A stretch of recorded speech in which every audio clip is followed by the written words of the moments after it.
New number one contender for Universal Championship. We just got a ton of news coming out of Friday Night Smackdown. We're going to talk about that main event and what is changing for the Royal Rumble.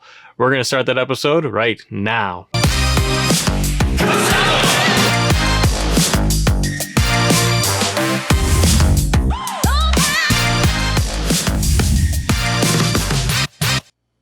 What is up, wrestling fans? It's a great day on the internet and welcome to Assemble. I'm Matt. Thank you guys so much for joining us today. Let's talk about SmackDown. Let's talk about Roman Reigns and Adam Pearce, the Uso.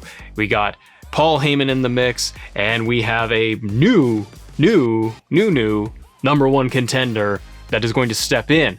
SmackDown overall, we're going to talk about Roman Reigns right now. We're going to talk about the new cameras that they've added for the actual entrances. We'll talk about some of our opinions on that little tidbit. And we're going to talk about if Roman Reigns is going to be building out this stable even further. So the first thing that I want to talk about off the top is going to be, so we had the whole rundown of SmackDown with Roman Reigns trying to set up the stipulations for his match of the Royal Rumble with Adam Pearce. We had Paul Heyman going back to Pearce to say we're going to make it a no DQ match, and then it turns out that we're actually not going to do that. We're going to turn this into a last man standing match. I thought that this was really well done because it was out of the norm of a traditional contract signing where they just get them in the ring with a table and they have them sign.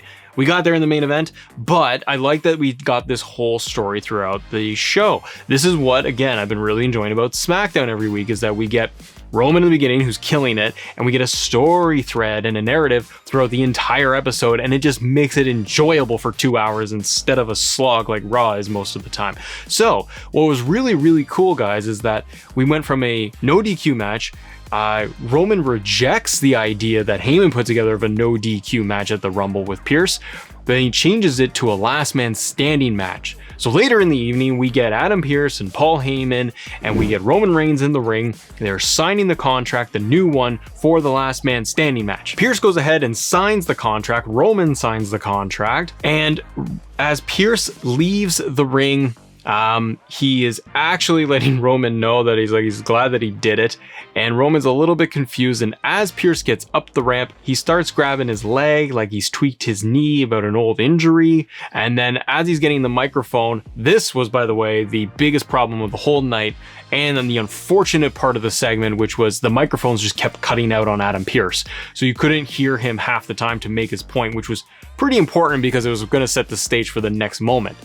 So Pearce is trying to say that he is, he's got an old injury, and that if you always look at the contracts for WWE, the card is subject to change. And as he goes through that, he says that he's got a substitute and somebody else to come in, and we get Kevin Owens, his music hits, and KO comes out, signs the contract, and it's now going to be a last man standing match between Kevin Owens and Roman Reigns at the Royal Rumble. I have some thoughts on this because I thought on one hand this was really well executed, because I thought it was out of the traditional signing of the contract for the match. I think it's really good that Roman has been on top and seems like he is outsmarting everybody. And it seemed okay that, Pearce was able to kind of get a little bit of a one-up on Roman by doing this. I think what ultimately did hurt it was that the fact that his microphone was cutting out, so it takes you out of it a little bit. I thought that maybe they should have done a little bit more with Pearce's reasoning and the way he's getting out of the match. I thought it could use a little bit more substance versus just saying, well, the card's subject to change, so haha. Somebody else comes in, because you'd think that Roman has already thought of that and got him in a spot where he couldn't refuse it. Personally, guys, I would have liked them to still go down this path of Kevin Owens versus Roman at the Rumble. I would have actually liked it if we got Adam Pearce all the way throughout the Rumble match to get to the ring. They're about to have the match, and maybe then Pearce is able to make the announcement that, leading up to this, I've had the doctors examine me and I'm not in ring shape and I can't go and I have an injury, and I've actually been able to, Roman, go through the higher ups of WWE and gone all the way to Vince McMahon and the board of directors, and they agree that we need a substitute for this match. And then you get Kevin Owens music to hit at the Rumble to make that surprise entrant to make sure that he goes up against Roman Reigns in that title match. To me, that would have been a little bit better because we are still a few weeks away from the Royal Rumble. I get it that they want to set this up, but I think there would have been a lot of intrigue if you were getting Adam Pearce versus Roman Reigns, because everyone would have wondered, how are they going to get out of this? And I think it would have created a little bit more intrigue if they went down that route. But let me know what you guys think. Were you happy with the main event segment?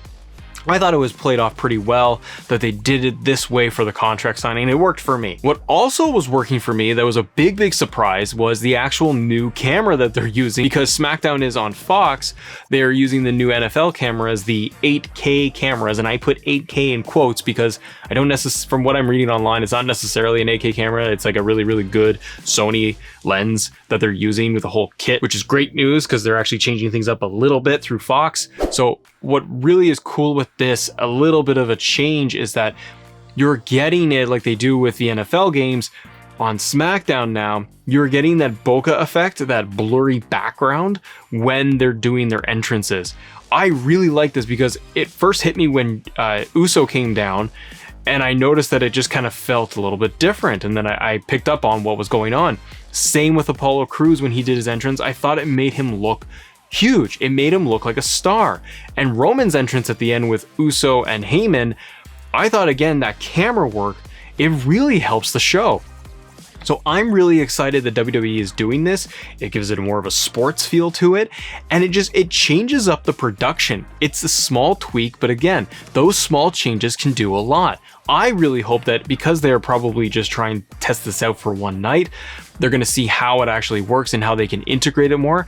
I want to see this for all entrances, for the entire duration of the entrance. I'd like to see them try it even if they can get into the in-ring promos and using it there. I know it doesn't make a ton of difference when it comes to the Thunderdome because we have screens of, fans behind them, but I think it would still do really well because if you have more people in the background that are even in the ring in the background, the focus is still like on Roman and everybody else is kind of blurred.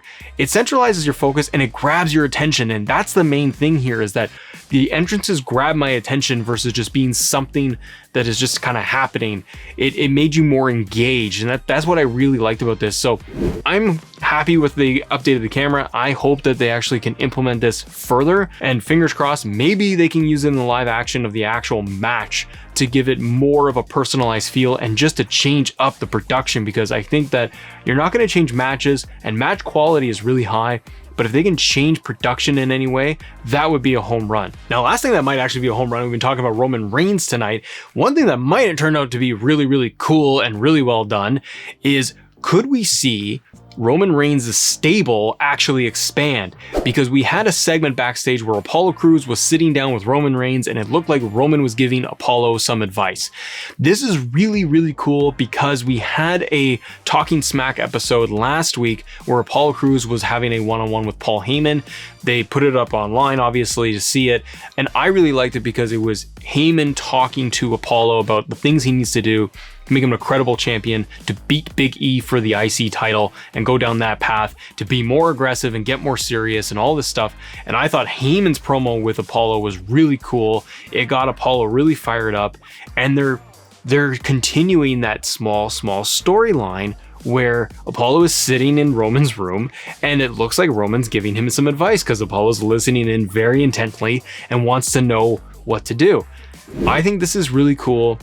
They could build this off for a couple of months to build Apollo up some more on his own, but just kind of hovering around with Roman, and that dynamic can really shift things. And I like because they're blending multiple stories in one.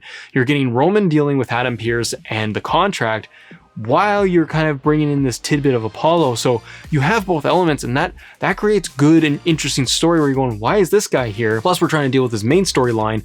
You're creating threads in A and B and C level plot stories throughout the show. That makes it really interesting for us.